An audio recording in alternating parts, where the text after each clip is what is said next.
Constantia Insurance believes that their partner success is their success, and they strive to work together to co-create solutions and ensure that their partnerships thrive and deliver shared sustainable value for all.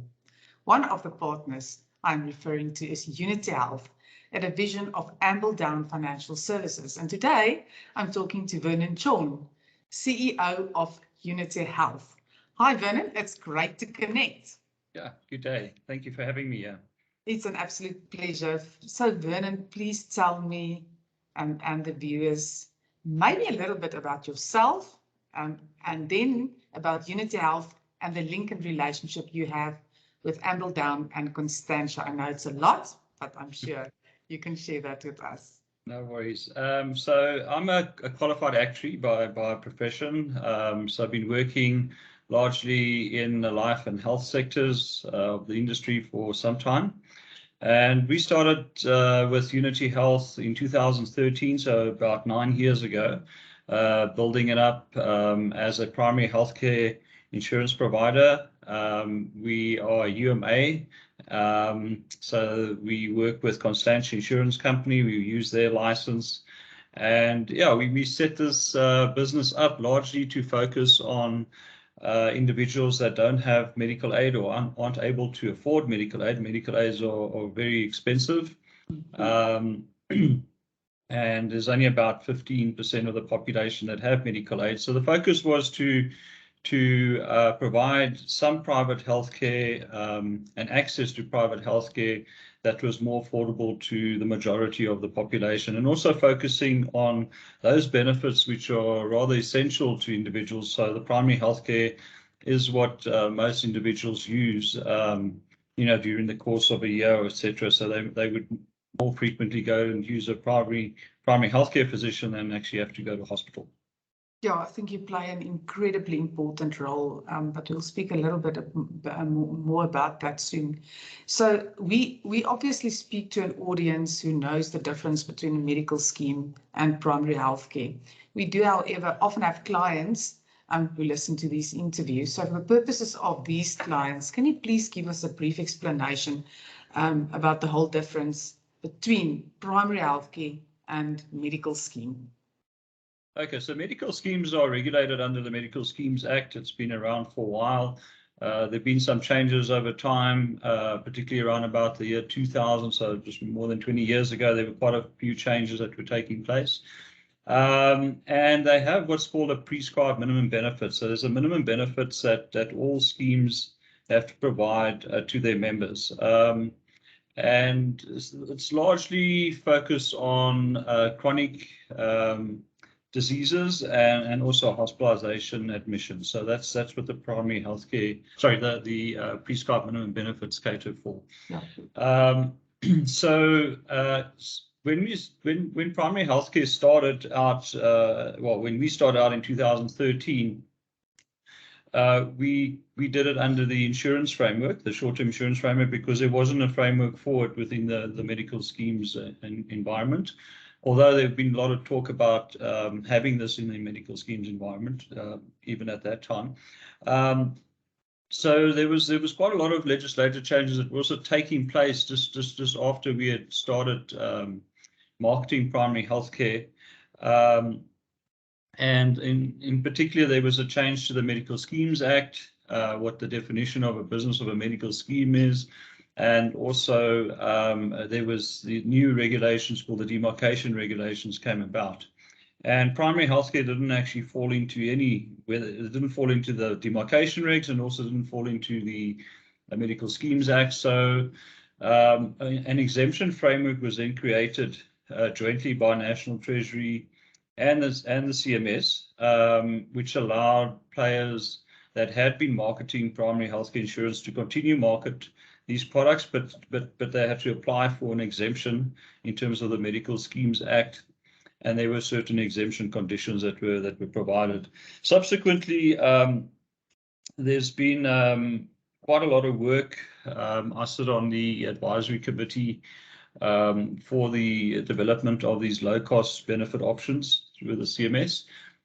We have regular meetings to discuss exactly how we're actually going to transition these products that's still sitting in the insurance environment to transition these into the medical scheme environment. So there will be probably will be something like a minimum benefit package for primary healthcare products as well within the medical scheme environment. How exactly it's still far from final. I mean, we've done a lot of work, but I would imagine that we still probably got about a year to go to kind of finish everything off. And there might also be some regulatory and legislative changes, which obviously takes a little bit longer than just sitting around the table and deciding what to do. Yeah, that obviously influences also the brokers who sell primary healthcare versus medical schemes, right? So currently, brokers that sell primary healthcare are regulated by FANEws, which is a short-term, long-term, and those that sell medical aid are regulated by the Council for Medical Schemes. So you have to be an accredited broker to sell medical scheme business, and you have to be FANEws compliant to sell insurance business. So at some point in time, those that have been selling insurance business would need to also then be accredited within the medical schemes environment. Okay, so that change is definitely coming. Absolutely. Okay, interesting, cool. Following the peak of the dear COVID pandemic, healthcare is more topical than ever. Have you seen a change in the demand for primary healthcare? I mean, you've mentioned medical scheme per se is quite expensive. Have you seen an increase in demand for primary healthcare? We have seen well, not necessarily an increase. I think it was pretty tough during the COVID period. We didn't see many cancellations though, but we didn't see much growth during that period either. So I think the policy holders that did have cover didn't want to give up their cover. Some had to because they might have lost their job and those kind of things. But we didn't see a massive drop off during that period. But there also wasn't much growth. There wasn't much activity. People kind of just huddled in their homes, etc. during that period. Subsequently, I would say the last year and a half or year, we have seen an uptick again in the growth. And particularly, it's always interesting to note, I mean, we're going through fairly hard economic times at the moment, but we're still seeing a huge demand for primary healthcare. And I'm thinking it's just that individuals really need this. It's an essential part of what they need in terms of taking care of their health. And so we are seeing that uptick in demand. Yeah, no, I can imagine. Maybe some anything interesting you can share with us in terms of the claims experience that you've seen the last 2 years. You've mentioned that it's been quiet in terms of interest and everything else, but claim-wise? So during the COVID pandemic, there weren't the claims did decrease during that period. So we had a reduction, which I think even though we don't cover hospitalizations for COVID cases, but we do cover primary healthcare focus on GP consultations and medicines, etc.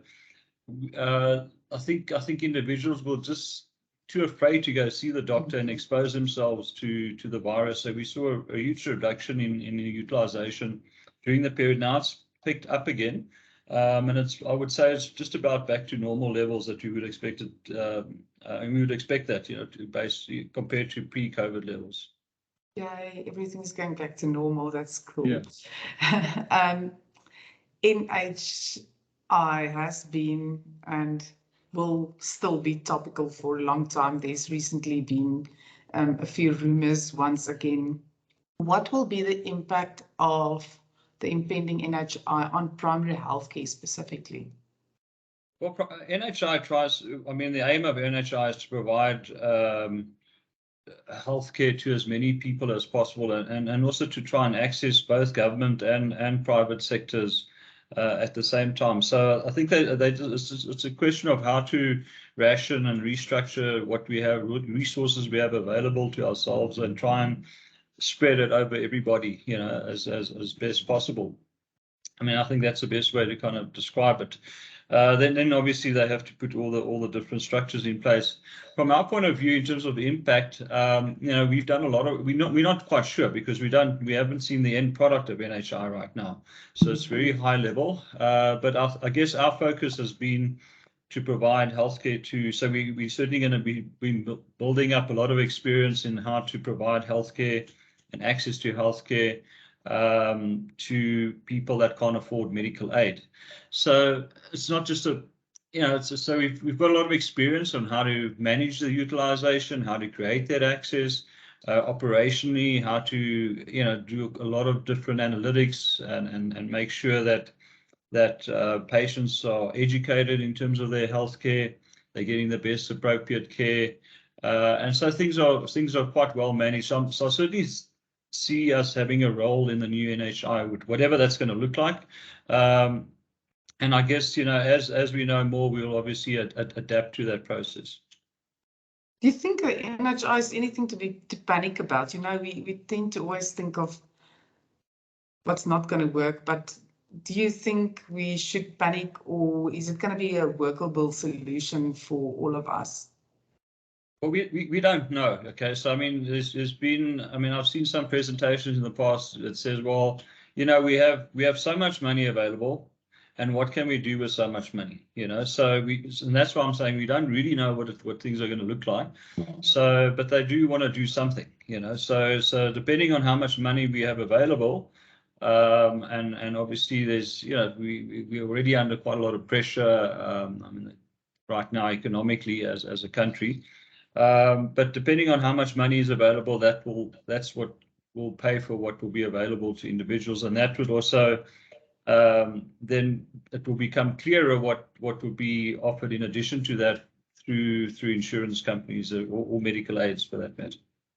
Yeah, I think there's an interesting journey still lying ahead for all of us. Vernon, you have competition in the market. What makes Unity Health stand out amongst its competitors? Well, yeah, so I think we got a great product. I mean, there are great products out there already, but we've been focusing quite a lot on the product, and I think in addition to that, we want to. So there's a few features of primary healthcare. You need to have a great product, so you're offering the benefits that people really need. You want to make it as affordable as possible, because there's a lot of these people can't afford medical aid. A lot of them can't even afford primary healthcare. So you want to make it as affordable as possible. And you want to create access, right? You want to make sure that people can access these benefits as easily as possible. So we have one of the largest networks in the country of GP providers, other providers such as optometry, dentistry, radiology, pathology. The pharmacy network is big. So we have one of the largest networks in the country, if not the largest in terms of GPs. I mean, we have a really large network. So we've made sure that individuals have as much access as possible to these benefits, as affordable as possible, and the benefit design is in terms of their essential needs. So I certainly feel that we certainly right up there, in terms of the competition. Do you think enough people know about the fact that you can have a primary healthcare product that is much cheaper compared to medical aid? Because in my travelings, you sometimes pick up from the normal person in the street that they're not always very aware of the primary healthcare option. So we've done a lot of marketing on our side. We also have partners that have done a lot of marketing. We have a range of different products. And so we do as best as we can as a kind of, I guess, a medium-sized player these days. We talk to brokers a lot. Historically, Ambledown's had a strong relationship with brokers, so we've communicate with them regularly. And some of our partners do outbound call center business, so they do a lot of online marketing to attract customers, and then then sell the product via the telephone. So there's been quite a lot of awareness that's been created, particularly over the last 3-4 years, I think. You play a critical role. a last message to our audience, who's obviously brokers and advisors, those who deal with you and those who don't yet deal with you?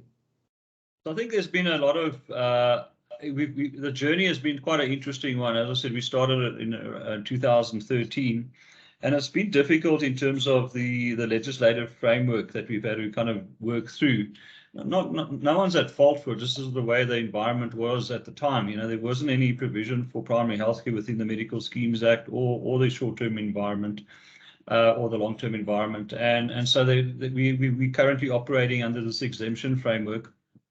And now we're also going to be moving into a medical scheme environment, and there's going to be a transition process for that, so in the years to come. So what that does, it does create some uncertainty. You know, is this product going to continue? Are they going to shut it down? What's going to happen with NHI, et cetera, et cetera? But what I can see, and from where I'm sitting and being on these committees, et cetera, you know, I feel very comfortable that these products will continue in the future. They provide an essential need for a lot of people in this country. In fact, the majority of the people can't afford medical aid, and so to have access to private healthcare at an affordable price makes a lot of sense, you know, to a lot of these people. And I can assure the brokers and the other advisors out there that you know, this is certainly something that will continue in the future in one way or another.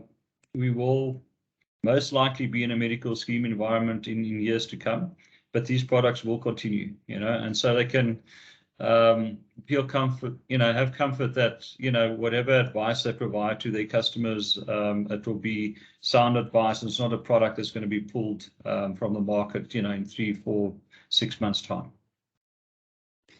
Thank you for your time, Vernon. Keep on doing the good work that you guys are doing, and it was great to connect. Okay, thanks.